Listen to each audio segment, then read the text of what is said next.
the motivation was that he was a Union soldier in a sea of Confederates or something else isn't clear. And it remains in dispute whether this killing was the catalyst for the Hatfield-McCoy feud. It wasn't until the fall of 1878 that one of the most famous feud events took place. It involved the ownership of a single hog, which pitted the two clans against each other for the first time in a court of law. Floyd Hatfield was a cousin of Devil Anse, but he was more related to the McCoys. He had more blood relationships to the McCoys than he did to the Hatfields. It was the season for the hogs to be returned to their pens for slaughter. Floyd Hatfield had rounded up his when his neighbor Randall McCoy stopped by. Randall McCoy comes in and he sees these hogs in a pen of a guy named Tom Stafford. And Tom Stafford said, "Okay, Randall, if you say so, they're your hogs." Well, that same evening, Floyd Hatfield comes across the river and tells Tom, "Hey, those are my hogs." And Tom says, "You know what? Randall was just here. He said they were his hogs." Pigs roamed free in the mountains. They notched their ears, but the notches could be changed easily. Sometimes pigs would fight and the ear would be damaged, so it was difficult to tell whose pig was whose. Floyd said, "No, those are my hogs, and I'm going to take them right now." And so Randall came back the next day. The hogs were gone. He was furious. He went into a rage and went straight to the Justice of the Peace, preacher Anse Hatfield.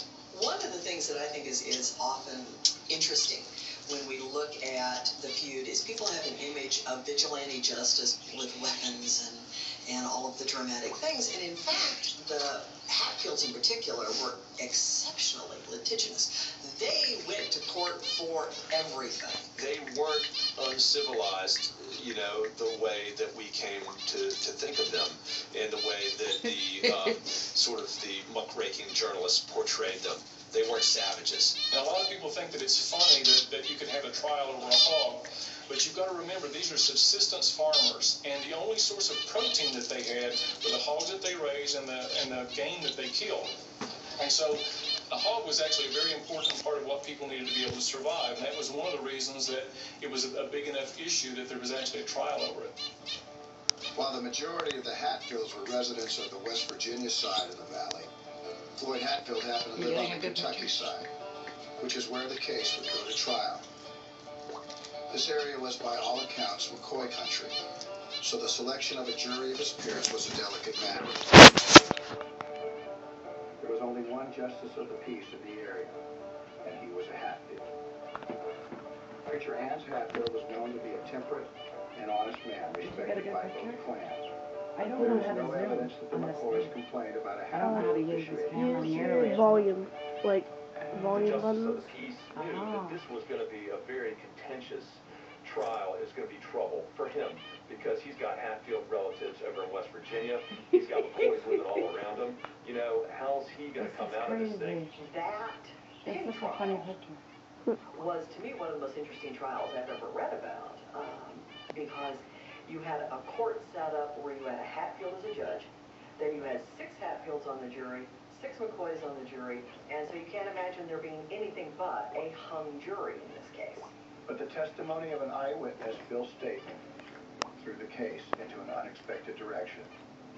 He claimed he saw the actual marking of the hog by none other than Floyd Hatfield. This was enough evidence for one of the jurists, Sulcata McCoy. The juror who was on the Hatfield side and who caused the Hatfields to win actually was Sulcata McCoy. And he was much more closely related by marriage and by cousins by blood to the McCoy family. So what's that all about? People tend to think of them as 2 separate, very separate families. When in fact, there were a lot of intermarriages between the families or between branches of the families. And They so ripped it in half.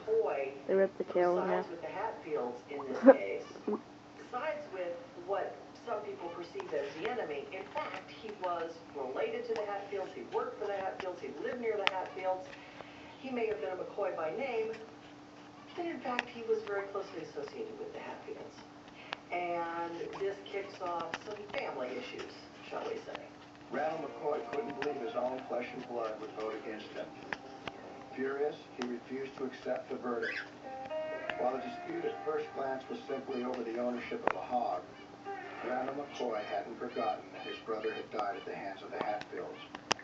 The 13-year-old memory was still painful, and now fuel was being thrown on that fire.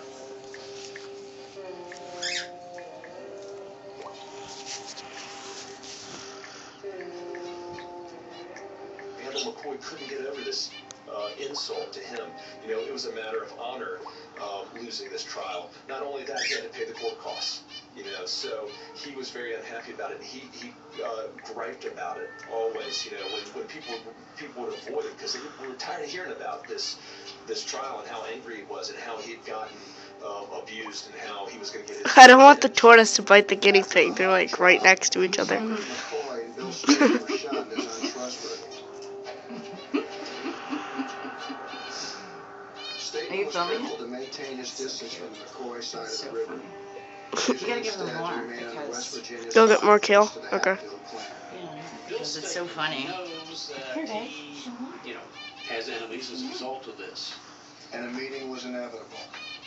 2 years later, in 1880, Staten crossed paths with two McCoys, Paris and Sam.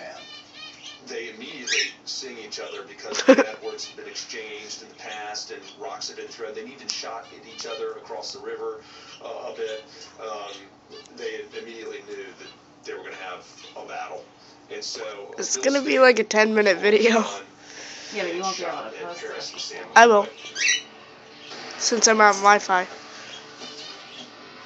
Really? Yeah.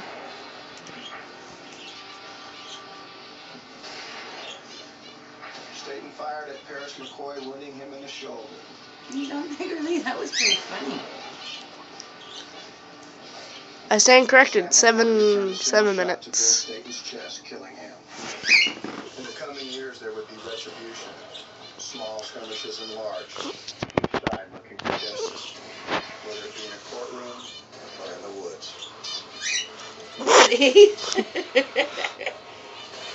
Funny little thing. I was 5 and he was 6. We rode on horses made of sticks. He wore red and I wore white. He would always win the fight. Bang, bang. He shot me down. Bang, bang.